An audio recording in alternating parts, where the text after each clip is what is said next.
Karibu mtazamaji, tusikilize habari ya Thomas Isidore Noel Sankara, Burkina Faso.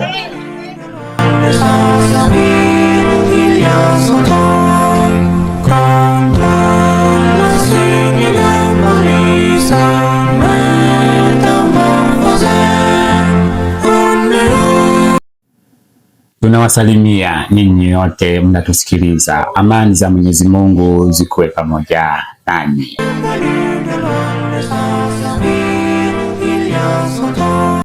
Kwa majina ya wazazi, Thomas Isidore Noel Sankara alizaliwa tarehe 21 Desemba 1949 katika mji wa Yako nchini ambayo wakati huyo ilikuwa inaitwa Haute-Volta, kwa sasa ni Burkina Faso.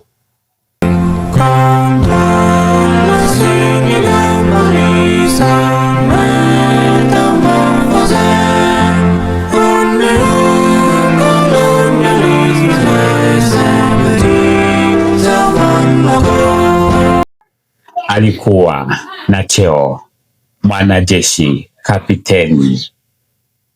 Thomas Sankara Isidore Noel alikuwa mwanajeshi, mwana wa upinduzi, rais wa Burkina Faso.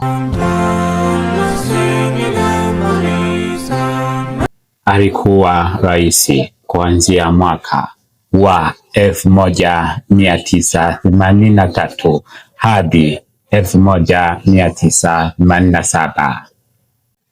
Thomas Sankara alijulikana kwa uongozi wake uliokuwa na uadilifu na uzalendo mkubwa.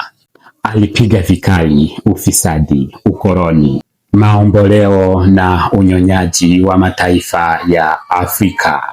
Thomas Sankara alisisitiza kwa kujitegemea kwa Afrika. Alibadilisha nchi kutoka Haute-Volta kuwa Burkina Faso mwaka wa 1984. Thomas Sankara huyo tena alijulikana kwa jina la Che Guevara. Thomas Sankara aliishi maisha ya unyenyekevu mkubwa. Thomas Sankara alipunguza mishahara ya viongozi wa serikali. Huyo Thomas Sankara aliishi kama raia wa kawaida. Thomas Sankara, rais wa Burkina Faso, mwadilifu na wa karibu na wananchi. Tarehe 15 Oktoba mwaka wa 1987 Thomas Sankara aliuawa kwa mapinduzi ya kijeshi. Aliongozwa na rafiki yake wa karibu Blaise Compaoré. Huyo akakuwa rais, alafu Thomas Sankara akauawa. Kifo cha Thomas Sankara kilishitua Afrika na dunia. Habari ya leo ilikuwa ni Thomas Isidore Noel Sankara. Mimi nasikia sauti ni Izonderera Patrick. Mungu awabariki.